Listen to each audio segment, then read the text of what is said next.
A ver, piénsenlo un segundo. ¿Qué pasaría si esas historias que siempre hemos descartado como simples mitos de fogata, en realidad no lo fueran? Hablo de esos relatos increíbles compartidos alrededor del fuego hace miles de años. ¿Y si escondieran verdades absolutas? Suena a locura, lo sé. Pero, ¿qué tal si esos registros antiguos son advertencias literales y detalladas de nuestro pasado? Imagínense por un momento nuestras ciudades de hoy, con toda su tecnología y resistencia.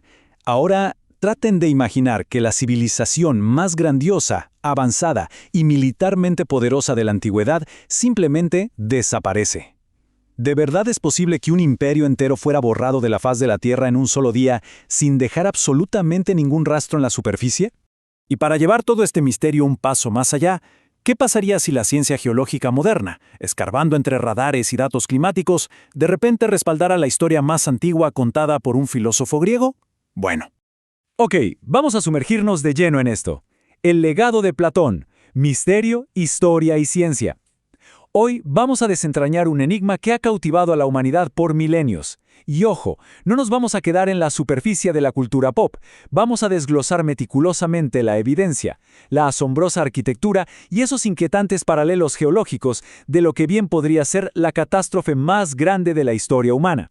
Sección 1. El relato de Solón, una crónica histórica, no un cuento. Como veremos, nuestra investigación no empieza con un descubrimiento en el lodo, sino con un texto de hace más de 2000 años. Lo realmente fascinante de ese registro es su impecable cadena de custodia. Platón no se despertó un día con ganas de escribir ficción, él documentó esto como una historia real con una credibilidad impresionante. Todo empieza en la antigüedad con los sacerdotes egipcios, los verdaderos guardianes de los registros milenarios. Ellos le cuentan este relato a Solón, que no era un tipo cualquiera, sino uno de los legisladores griegos más sabios y respetados de su época. Y finalmente, Platón hereda la crónica. Así que presentarlo de esta manera le daba un peso histórico monumental. No era un simple había una vez, era un esto le ocurrió a los ancestros del mundo. Pasemos a la sección 2. Ingeniería de una utopía. La arquitectura del poder. Para entender la magnitud de esta civilización perdida, tenemos que ver cómo construían su mundo. Era una demostración absoluta de poder. Y esto ilustra de manera brillante lo asombrosamente avanzada que era su planificación urbana. Olvídense del caos de las ciudades antiguas tradicionales. Aquí había una precisión geométrica impecable. 3 inmensas franjas de agua concéntricas, intercaladas milimétricamente con 2 franjas de tierra. Y justo en el centro de todo, una isla inexpugnable. Es un diseño tan perfecto y defensivo que honestamente, incluso a la ingeniería civil más vanguardista de hoy, le costaría un esfuerzo colosal replicarlo. Sección 3. El enigma del Oricalco. El resplandor de la Acrópolis. Resulta que la genialidad de esta metrópolis no era solo su trazado, sino los materiales exóticos que revestían sus formidables defensas. Hablemos del Oricalco, que sigue siendo uno de los grandes misterios de la metalurgia antigua. El texto cuenta que los anillos exteriores de la ciudad estaban cubiertos de cobre y estaño, normal, pero el muro de la ciudadela central, ese irradiaba una luz roja resplandeciente gracias a este material. Hoy en día la ciencia no sabe con total certeza qué era, quizás una aleación súper compleja de oro y cobre o tal vez un mineral único que simplemente se extinguió. Imaginen la imponente visión de navegar hacia esta ciudad y verla resplandecer en rojo fuego desde kilómetros de distancia. Y ese resplandor te guiaba directo al corazón espiritual y político de la isla, el templo de Poseidón. La opulencia de este santuario es casi abrumadora. El exterior estaba completamente recubierto de plata pura. Por dentro, techos tallados en marfil brillante, incrustaciones de oro y el destello inconfundible del oricalco. Y dominando el inmenso espacio, una estatua colosal de oro macizo del dios del mar, montado en un carro con 6 caballos alados, tan gigantesca que la cabeza rozaba el techo. Esto iba mucho más allá de la simple riqueza, era la cristalización del poder absoluto.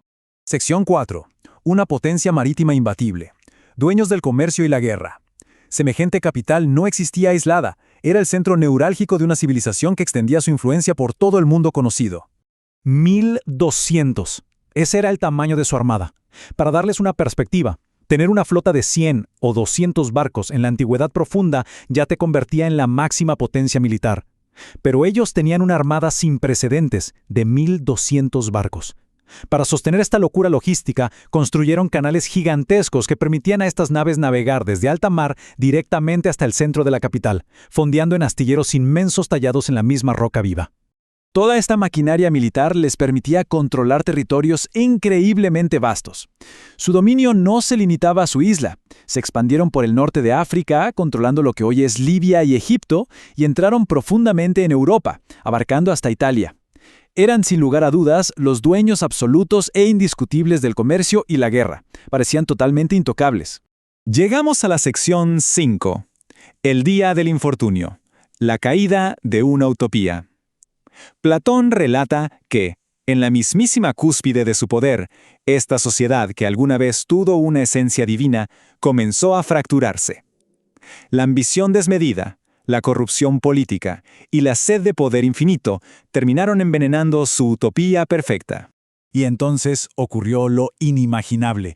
Todo el imperio se derrumbó en un lapso de solo 24 horas, tal cual. No hubo un lento declive de siglos, ni ejércitos extranjeros derribando sus murallas. En un solo y apocalíptico día, el destino de la civilización más grande de la Tierra cambió para siempre. La crónica describe terremotos devastadores e inundaciones colosales de una magnitud nunca antes vista. La Tierra literalmente se abrió, y el océano embravecido reclamó la ciudad entera, tragándosela en la oscuridad. Entonces, el punto crucial aquí es este brutal contraste. Del lado izquierdo, la joya de la humanidad, la civilización más avanzada, rica y tecnológicamente superior del planeta. Del lado derecho, lo que quedó a la mañana siguiente, un simple banco de lodo intransitable. El texto antiguo detalla que tras el hundimiento, el mar más allá de las columnas de Hércules, o sea, el estrecho de Gibraltar, quedó completamente bloqueado por una masa de lodo tan espesa que ningún marinero podía navegar. En cuestión de horas, pasaron de dominar el mundo a ser un obstáculo lodoso en medio del mar. Sección 6. El gran interrogante geológico, cuando el mito se encuentra con la ciencia. Y esto nos lleva a la fase final y más intrigante de esta exploración. Si asumimos que todo esto es puro cuento, chocamos de frente con la evidencia. ¿Qué pasa exactamente cuando un supuesto mito antiguo se encuentra cara a cara con la ciencia planetaria moderna? Fíjense en esto. Por un lado, tenemos a Platón hace más de 2000 años. En su época, el conocimiento de lo que existía más allá del Mediterráneo era sumamente limitado. Y sin embargo, describe con total exactitud un continente hundiéndose bajo el agua por cataclismos naturales. Por otro lado, la ciencia geológica moderna y comprobable nos confirma que, ¿adivinen qué? Al final de la última glaciación, nuestro planeta sufrió un evento real y medible. Los casquetes polares se derritieron masivamente, provocando un aumento rápido, drástico y catastrófico del nivel del mar, sumergiendo paisajes inmensos en todo el mundo. Y aquí es donde la historia nos obliga a detenernos. La coincidencia entre la filosofía antigua y los eventos geológicos reales es, cuanto menos, inquietante. No estamos afirmando como un hecho innegable que ya localizamos las ruinas exactas de la civilización de Platón. Pero exploremos esto. ¿Cómo pudo un filósofo antiguo describir un cataclismo global de aumento del nivel del mar con un nivel de exactitud que refleja perfectamente los eventos de la última edad de hielo? Y esa es exactamente la pregunta monumental y provocadora con la que quiero concluir. Si toda esta narración complejísima sobre metales extintos, arquitectura concéntrica y armadas masivas fue simplemente un invento, una fábula diseñada por Platón para dar una lección moral sobre los peligros de la soberbia, ¿cómo es que la descripción técnica del desastre encaja tan maravillosamente y tan perfectamente con la historia geológica comprobada de nuestro planeta? Es un misterio enorme que hasta el día de hoy desafía los límites de la memoria humana. Si esta exploración ha cautivado su mente, suscríbase y no deje de ser curioso.